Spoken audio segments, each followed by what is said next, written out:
Bonjour, ça va bien? Donc, pour l'année 2026, j'ai pris des vacances afin de méditer, prier et rechercher la volonté du Seigneur. Et je vais vous transmettre ce que le Seigneur m'a montré durant ces recherches de sa volonté. En 26, le Seigneur m'a révélé qu'il ouvrait une porte à toutes les églises évangéliques du Québec pour annoncer l'Évangile. Lorsque j'observais les églises, leurs approches, leurs stratégies, leur mode de ministère, et que leur mission principale était de défendre leurs caractéristiques théologiques dénominationnelles et de promouvoir leur culte, j'étais perplexe. Je m'interrogeais sur la manière dont cette porte ouverte que le Seigneur m'a révélée en songe pourrait être rendue accessible à l'ensemble de tous les églises évangéliques dans ce contexte. Quel est le ministère commun à l'ensemble des évangéliques et qui agirait comme facteur d'unification? Quel discours accompagné de versets bibliques pertinents pourrait rassembler indépendamment les dénominations respectives qu'on a nommées tout à l'heure?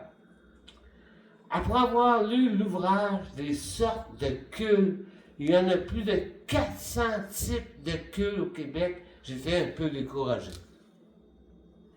Il s'est avéré presque impossible de réunir l'ensemble des évangéliques québécois autour d'une cause commune à cause de ces divisions. Dans mon cœur, je savais que c'était possible qu'avec les fermiers chrétiens, on réussit à partager l'Évangile avec des personnes des églises différentes. Des plus jeunes évangéliques aux plus âgés, les pasteurs, les anciens, les diacres, etc. Je pensais qu'en expliquant la plénitude de l'Esprit Saint serait la solution d'unification ainsi que les baptêmes. Le Seigneur m'a emmené à un endroit précis selon mon songe. En lisant la Bible, l'Esprit Saint m'a conduit au livre de 2 Corinthiens 5, chapitre 5, 18, 20. Je me suis rendu compte du message le plus noble de l'Évangile, dans lequel toute personne peut transmettre l'Évangile par son témoignage, quelle que soit sa dénomination. C'était la porte ouverte pour 2026, le ministère de la réconciliation, 2 Corinthiens 5, 19. Il a mis en nous la parole de la réconciliation. Par conséquent, nous agissons en tant qu'ambassadeurs de Jésus-Christ. Ainsi, en qualité d'héritiers des cieux, nous sommes les ambassadeurs sur terre chargés de propager le plus noble appel et le privilège de la prédication. L'objectif principal d'un évangélique québécois est de transmettre le message de réconciliation, car il concerne des objectifs éternels, l'existence éternelle après le décès. Tite 3,7, afin que, ayant été justifiés par sa grâce, nous devenions héritiers selon l'espérance de la vie éternelle. L'évangile de la réconciliation était au centre du message des apôtres dans les Actes, voire 2, 41. Et nous, aujourd'hui, en 2026 et les autres années, les versets qui ont illuminé les yeux de mon cœur sont 2 Corinthiens 5, 18, 20.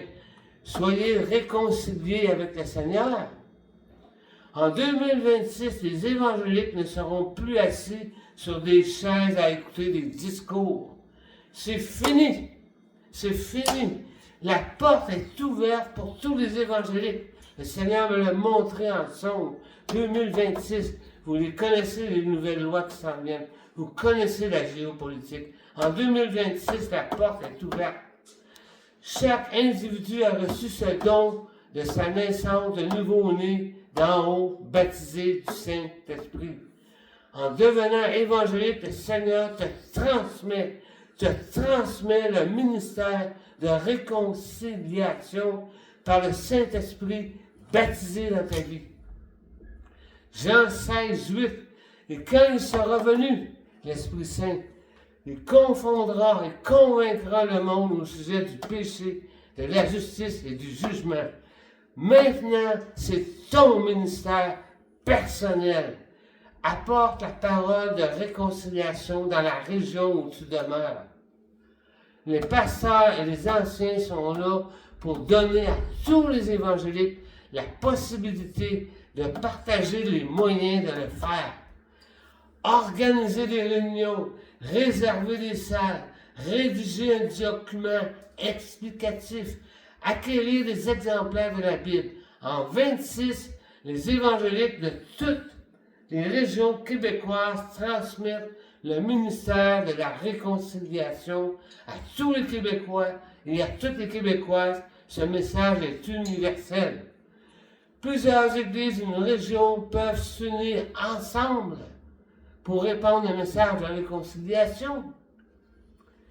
Cela n'a aucun lien avec leurs caractéristiques dénominationnelles. On a un ministère en commun, celui de la réconciliation. Chaque individu, à travers son témoignage, peut transmettre le ministère de la réconciliation de l'Évangile de Jésus-Christ. C'est la raison pour laquelle je vous mentionnais que l'année des baptêmes était en 26. Parce que les baptêmes, lorsque les gens acceptent le Seigneur, lorsqu'ils acceptent le message de réconciliation, bien ils disent comment Jésus les a sauvés, comment Jésus les a fait devenir naître de nouveau. Le baptême représente un message de réconciliation, car l'individu qui reçoit ce sacrement atteste qu'il n'est plus uniquement citoyen de la terre, mais qu'il a désormais acquis la citoyenneté des cieux. Éphésiens 2,19. Ainsi donc, vous n'êtes plus seulement des citoyens terrestres, mais vous êtes aussi concitoyens des saints, les gens de la maison de Dieu, des saints dans les cieux. Jean 14, Philippiens 3, 20. Quant à nous, notre cité est dans les cieux, d'où nous entendons aussi comme sauveur le Seigneur Jésus-Christ. Il transformera notre corps de chair pour le rendre conforme à son corps glorieux par le pouvoir qu'il a de tout soumettre à son autorité. En accomplissant le ministère depuis la crèche à la croix, sa résurrection, sa glorification, le Seigneur Élohim, Père, Fils et Saint-Esprit, a réconcilié l'humanité avec lui-même. Assis à la droite de Dieu, Jésus-Christ nous a été accordé à l'ensemble des évangéliques de recevoir l'Esprit Saint, placé en nous dans le sanctuaire de notre cœur. C'est le gage de notre héritage scellé par un sceau. 1 Corinthiens 6, 19. Nous sommes héritiers de la grâce par Jésus-Christ, car il nous a fait de nous ses fils adoptifs. De cette façon, nous possédons les qualités divines de Jésus-Christ, ses vertus qui nous sont accessibles si nous souhaitons nous engager dans la sanctification. 2 Pierre 1,3. Jésus-Christ nous confie son ministère sur terre en tant qu'ambassadeur, partageant la même volonté que le Père, qui est de réconcilier le monde avec lui. Il s'agit de construire l'Église de Jésus-Christ, bâtir l'Église qui est une œuvre inachevée, qui nous est transmise à ses enfants adoptifs, c'est nous. Nous devons achever l'œuvre de Jésus-Christ, de bâtir l'Église avec l'aide du Saint-Esprit qu'il nous a donné. Le ministère de la réconciliation est l'œuvre des évangéliques, qui ont reçu le don du ministère de Jésus-Christ en eux. Le ministère de la réconciliation est de proclamer aux gens la bonne nouvelle. La bonne nouvelle que toutes les offenses sont effacées, qu'ils peuvent être déclarés justes. Éphésiens 2:8. Le Seigneur Jésus-Christ a réconcilié toute l'humanité avec lui-même. Assis à la droite de Dieu, il a fait grâce aux évangiles de recevoir l'Esprit Saint promis Actes 1:8. Le Seigneur l'a déposé dans le temple de notre cœur, comme un gage de notre héritage, et l'a scellé par un sceau sur notre vie. De plus, nous sommes devenus héritiers par l'entremise de Jésus-Christ, qui fait de nous ses fils adoptifs. 2 Corinthiens 1:22, qui aussi nous a marqués de son sceau. Il nous a donné les arts de l'esprit dans nos cœurs.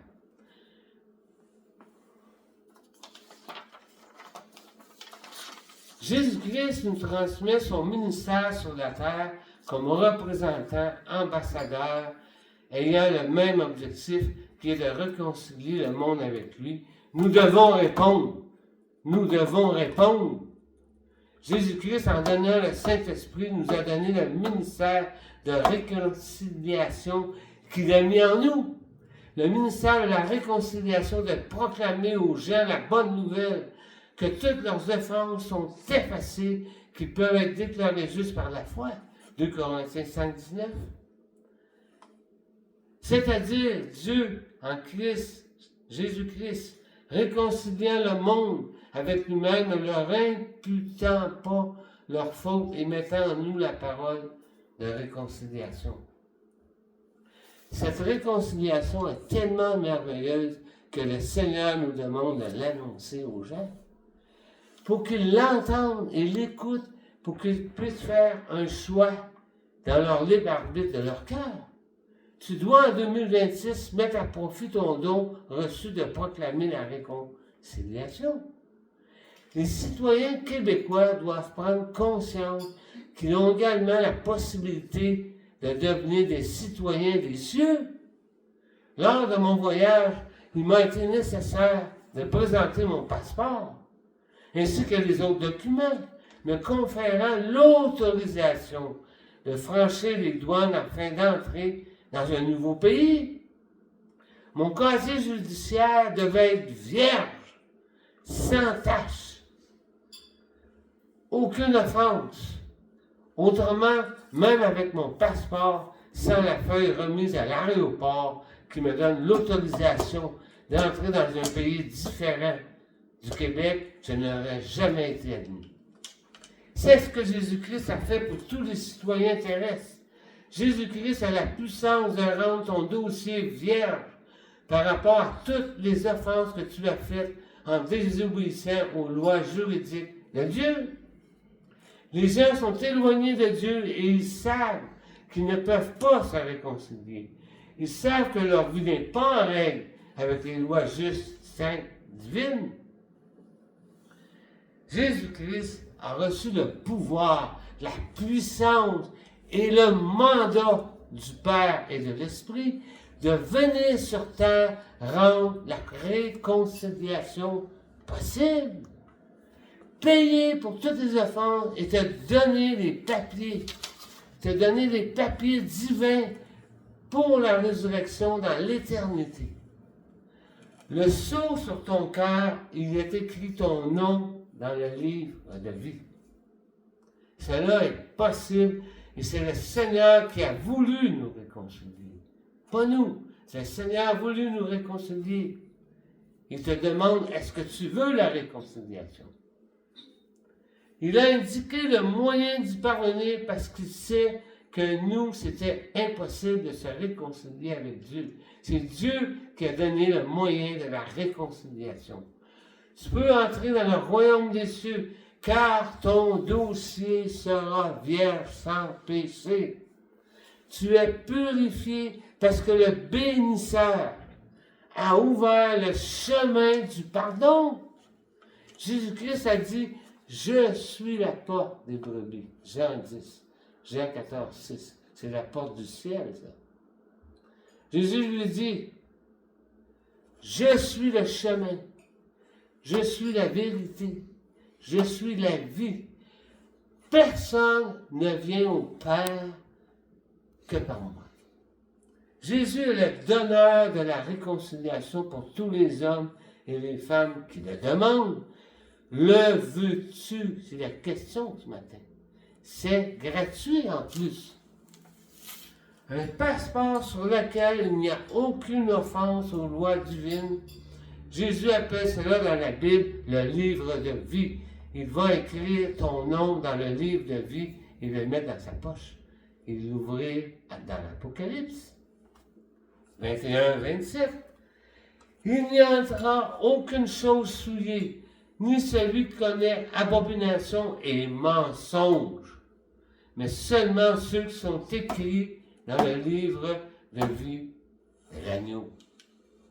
Ton ministère comme évangélique québécois, je te parle aujourd'hui ce matin, ton ministère, toi qui es chrétien évangélique au Québec, est de raconter comment tu as obtenu ces papiers de résident citoyen des cieux. C'est ton ministère.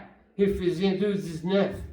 Ainsi donc, vous n'êtes plus étrangers juste de passage sur terre, mais vous pouvez devenir concitoyens des saints et gens de la maison de Dieu. Le Seigneur veut que l'Esprit Saint initie dans la vie des personnes citoyens de la terre la connaissance de la réconciliation. Pour qu'ils comprennent dans leur cœur, dans le but qu'ils prennent une décision. C'est pour cela que tu as été baptisé du Saint-Esprit. La réconciliation est désormais effective, car le Seigneur qui a mis un terme au rejet des hommes et des femmes, les lois divines constamment violées par l'humanité, notamment par le biais des guerres, des meurtres, des viols et d'autres crimes similaires. On pourrait nommer les gens qui font ces choses. Le Seigneur aime sa création. Il aime l'homme et la femme qu'il a créés. C'est par un acte de sa grâce que Dieu a pourvu à la réconciliation.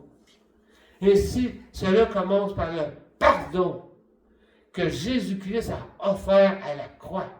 La réconciliation a été accordée à l'humanité en tant qu'ensemble. Dieu n'a pas détruit la terre. Elle a été attribuée au monde temporel et à tous les habitants de la terre dans son ensemble, afin de donner à chacun la possibilité de la recevoir en faisant un choix personnel. Ça, c'est toi ce matin. Tu as un choix personnel à faire. Pour toi-même, naître de nouveau, naître d'en haut, naître d'esprit. Jean 3,3, recevoir Jésus-Christ, lesquels sont nés comme fils adoptifs. Jean 1,12, c'est la part de l'homme. Offrir aux hommes et aux femmes la réconciliation demandée par le Seigneur et dire oui. Le plan de la réconciliation du Seigneur, Colossiens 1,20, il a voulu par Christ tout réconcilier avec lui-même, aussi bien ce qui est sur la terre que ce qui est dans le ciel, en faisant la paix à travers lui. Apocalypse, nouveau ciel, nouvelle terre. Par son sang versé sa vie jusqu'à la mort. Ainsi, il a dit, tout est accompli. Tout est accompli. Ta réconciliation est déjà accomplie. Tu dois aller la chercher. Ainsi, la terre et le ciel sont réconciliés, mais pas les hommes et les femmes, qui continuent d'être leur propre Dieu et de satisfaire leurs propres désirs. Comme au temps de Noé, chacun faisait ce que son cœur désirait. C'est pour cette raison qu'en tant qu'évangéliste, il est essentiel de communiquer de manière individuelle à chaque personne le ministère de réconciliation. Nous devons faire des plans d'action. Faire un plan d'action pour 2026, 2027, etc. Se réunir dans le but d'élaborer un plan d'action destiné aux citoyens et citoyennes du Québec afin de leur communiquer cette réalité exceptionnelle. Ils peuvent être des citoyens de la terre en pouvant acquérir une citoyenneté céleste assortie de documents certifiant que leur dossier d'infraction et de péché est exempt de toute mention. Jésus a tout payé. Tout est accompli. ton dossier, il sera vierge. Est-ce que tu veux un dossier vierge pour entrer dans le royaume des cieux?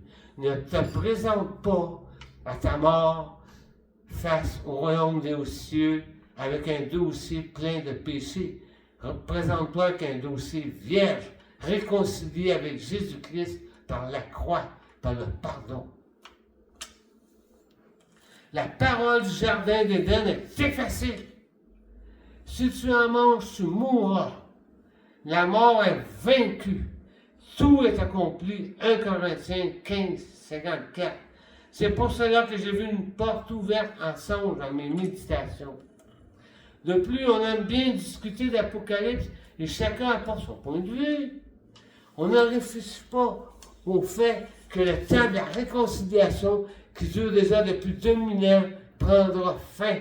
De plus, nous parlons d'Apocalypse, du retour du Seigneur et de l'enlèvement de l'Église. Et nous négligeons notre mandat de bâtir l'Église de Jésus-Christ, qui est un ministère inachevé.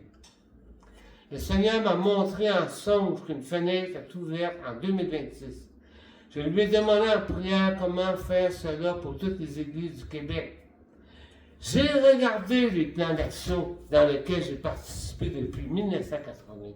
J'ai fait mon travail. J'ai fait la liste pour découvrir les bons coups et les mauvais coups. De plus, je me suis mis à revivre toutes les campagnes d'évangélisation que j'ai faites avec des évangéliques depuis 50 ans. En premier, c'était une chorale dirigée par Janet Johnson à Rock Forest. Alors, on chantait durant les baptêmes. De plus, on a commencé à sortir de l'église pour chanter comme invité dans les églises.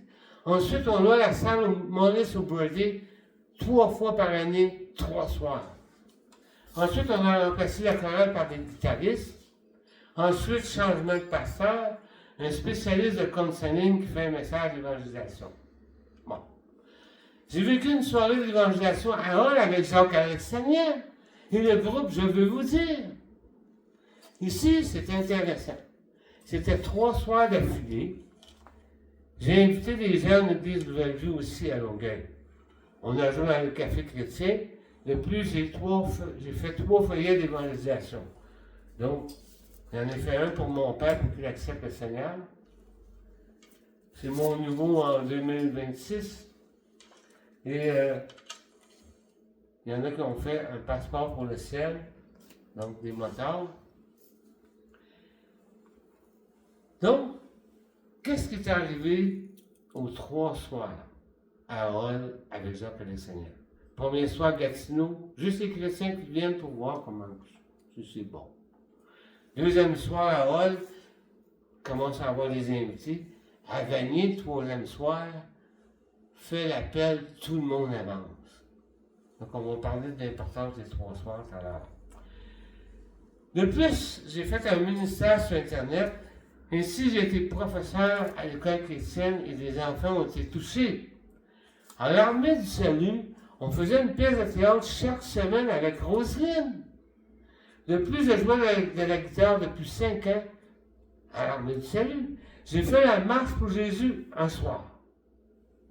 En me remémorant toutes ces années, j'ai pu me faire une idée de ce qui a le mieux fonctionné. Finalement, en analysant toutes ces expériences, je ne les nommerai pas toutes, le Seigneur m'a donné un mot pour ce songe pour vous. La répétition. La répétition est la parabole des 4 terres. Répétition. Les gens changent de terre lorsqu'ils entendent le message de l'évangile de Jésus-Christ en répétition. Redites-moi l'histoire de la crèche à la croix. Vous connaissez ce chant. Répétition, c'est le succès. Les 3 soirs à Gatineau, les Vanier, et nos pièces de théâtre toutes les semaines m'ont réfléchir à un plan d'action. Si on avait fait seulement un soir à Gatineau, personne n'aurait répondu à l'appel. Personne à Hall et plus de 20 personnes avancent à Vanier. Répétition, 3 soirs, 3 salles louées dans 3 villes différentes, mais rapprochées. La répétition fait changer la terre des cœurs des gens. La marche pour Jésus uniquement un soir, pas de grands résultats. Les pièces de théâtre, tous les samedis soirs, ont eu des résultats. Ma sœur et le père et le monde ont accepté le Seigneur. Comme professeur, j'ai partagé hebdomadairement la réconciliation. Plusieurs enfants ont vu à Jésus. La clé du succès est la répétition. Pourquoi la répétition? C'est que les évangéliques resteront engagés toute l'année en 26. Notre fenêtre est ouverte. Voici mon plan de répétition. J'ai fait un mélange des meilleurs choix, comme Maurice Aubry, louer une salle 3 fois, 3 soirs durant l'année. Voici mes 3 dates que je vous propose. À Pâques, le 5 avril, louer une salle 3 soirs. Durant l'été, autour du 12 juillet, louer une salle 3 soirs. Et durant l'automne, fin 25 octobre, louer une salle 3 soirs. Faire comme Harold, louer 3 soirs. Parce que le premier soir, seulement les chrétiens viennent voir si c'est bon. La musique est universelle. Ce sont des gens invités. Nous sommes en 2026. Si tu fais une chorale, introduis les gens des autres églises. Si tu fais une chorale de 30, 40, 50 personnes. Si tu fais une orchestre, fais venir les meilleurs. Je comprends que chaque église est capable de faire un bon temps de musique. Ici, on ne parle pas d'un bon temps, mais d'un excellent temps de musique et de prédication 3 soirs, 3 fois dans l'année. Ça prend un feuillet bien préparé, des placiers. Il faut donner des cours sur comment recevoir les gens qui avancent. On avait à Roquefort des cours. Aussi, ça prend un message d'évangélisation. Toutefois, j'ai vu des bons prédicateurs apporter de bons messages, mais incapables de soutenir un message d'évangélisation et de faire un appel de qualité. Ne faites pas un message de 50 minutes après avoir eu un bon temps de louange. Expliquez naître de nouveau, naître de en haut en 35 minutes et faites votre appel. Et ne laissez pas les invités tannés qui ont hâte de partir. Avec l'appel, c'est suffisant 35 minutes avec un bon temps de louange, de 7 à 8 chants. Ne parlez pas entre les chants, jouez la musique. Les chants vont évangéliser. Jouez donc en toi, je sais qui je suis. Et dans sa maison, etc. Préparez des tables de café, bain pour la discussion après. Pour la salle, ne la louez pas pour un soir. Pas pour un soir. Vous allez être refusé pour les autres soirs. Louez-la 3 soirs sur le même contrat. Louez les 3 dates, les 3 soirs. Je ne vous conseille pas de faire cela dans votre église. Une salle, c'est moins intimidant pour les invités. Les professionnels, vous pouvez utiliser les groupes professionnels comme Dan Lucienne, Sylvain Frémont et tous les autres là. L'erreur de les faire venir juste pour votre église, faites pas ça. Faites-leur faire une tournée de plusieurs villes et faites participer toutes les régions locales avec une grande salle. Le Seigneur aimait s'énerver quelquefois. Multiplication des pains, 5000 personnes. Il parle à une femme, la Samaritaine. Ici, là, c'est la multiplication de 5000 personnes qu'on veut dans ces 3 soirs-là. Là. Si dans une région, vous avez plusieurs petites églises, regroupez vos forces. Musiciens, grosse salle, 1 ou 2 prédicateurs. Vous pouvez changer les prédicateurs. Collaborez.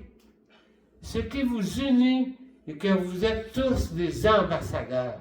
Fini les dénominations. Avec le même message de réconciliation. Ce sont les conversions les plus importantes.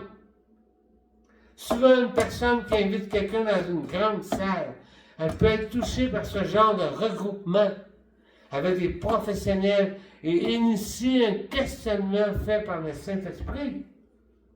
Diversifiez vos façons de faire. Soyez créatifs. Je monterai bientôt un site web pour s'encourager et montrer que nous ne sommes pas seuls. Si quelqu'un veut m'aider, d'en monter un. Certaines régions peuvent être autonomes facilement. Facilement. On les connaît. Mais on aimerait que les évangéliques soient encouragés à voir que tous peuvent dire présent et que ceux qui sont autonomes peuvent dire on va aller vous aider, on est prêt à vous offrir nos efforts pour que ça soit encore plus merveilleux cette soirée. Les évangéliques perturbateurs. Dans ce regroupement provincial, louer une salle 3 soirs en 3 occasions dans l'année, soit le 5 avril, Pâques, le 12 juillet et le 25 octobre. Il y a ces évangéliques pour qui le Seigneur est juste un sauveur. Il n'est pas leur Seigneur. La Seigneurie de Jésus-Christ n'est pas dans leur vie. Elle n'existe pas. Ils aiment se diriger toute leur vie vers la ligne rouge, à ne pas franchir pour ne pas être repris par la parole de Dieu. Ils n'ont jamais connu la plénitude du Saint-Esprit. Et leur sanctification, c'est de faire juste le minimum possible afin de profiter de tous les plaisirs de la vie. Recherchez dans vos groupes de projets des gens choisis pleins d'esprit comme Étienne et Philippe. Dans les arcs, vous l'avez l'exemple. Les évangéliques toxiques, lors de la formation de vos plans d'action, voudront être présents partout pour satisfaire leurs besoins personnels. Le deuxième perturbateur est l'ennemi qui s'aimera de livrer dans votre champ de blé. Cela provoquera des divisions et il va se faire servir des évangéliques toxiques pour le faire. En conclusion, la fonction d'ambassadeur est une grande et noble responsabilité. Nous sommes les messagers et les représentants de celui qui nous a envoyés. Soit Dieu le Père, Dieu le Fils, Dieu le Saint-Esprit, formant Elohim. Dieu en tout, c'est Dieu lui-même qui nous a donné le ministère de la réconciliation. Nous avons été rachetés par la grâce de Dieu et notre cité céleste nous a été acquise par Jésus-Christ. On a juste dit oui. Par le baptême du Saint-Esprit, par son sceau, il a écrit le nom dans le livre de vie, son livre de vie de l'Apocalypse. Allez, maintenant, finissons ensemble tous les évangéliques du Québécois et Québécoises. Bons et fidèles serviteurs que votre maître trouvera travaillant en 26. À cette noble mission de propager la bonne nouvelle de la réconciliation. Par conséquent, les pasteurs, anciens et diacres doivent se lever et préparer les plans d'action. Comme dans les films épiques, les chefs sont devant le simple soldat qui attend le signal. Ne demandez pas à un chrétien assis sur une chaise de louer 3 salles et de faire 3 soirs de prédication. C'est vous qui devez le faire. Vous vous réunissez toutes les semaines pour parler de l'Église. Vous appelez les autres pasteurs, les autres dénominations comme vous faites déjà. Le sujet cette année, c'est 3 fois 3 soirs réunis dans une grande salle, toute l'armée du Seigneur, pour être prête à partager le ministère de réconciliation. Vous devez préparer le peuple. N'oubliez pas le thème central, c'est la répétition. Répétition. 3 fois dans l'année, 3 soirs, des chrétiens évangéliques, les évangéliques sont constamment en préparation, constamment en évangélisation. Et chaque assemblée finira l'année dans le temps des fêtes par le festin du repas des fêtes. Il y aura de nouveaux convertis et on pourra mettre Matthieu 28 en action, former les disciples. Engager toute l'année à proclamer la réconciliation. Le Seigneur sera présent. Je suis certain que le Seigneur m'a montré cette fenêtre ouverte. Merci de votre compréhension. Bien à vous, Jacques Thiboutet de la Beauce et toutes les régions, les belles régions du Québec, on pourrait les nommer, Lac-Saint-Jean, les Bois-Francs, l'Estrie, la Abitibi-Témiscamingue, Ah, les Gatineaux, et j'en oublie sûrement dans le Nord aussi. Donc, n'oublions pas, parole de réconciliation, mais il faut la faire dans la répétition. Merci et bonne évangélisation en 26. Et je suis disponible pour gmail.com. Merci. À la prochaine.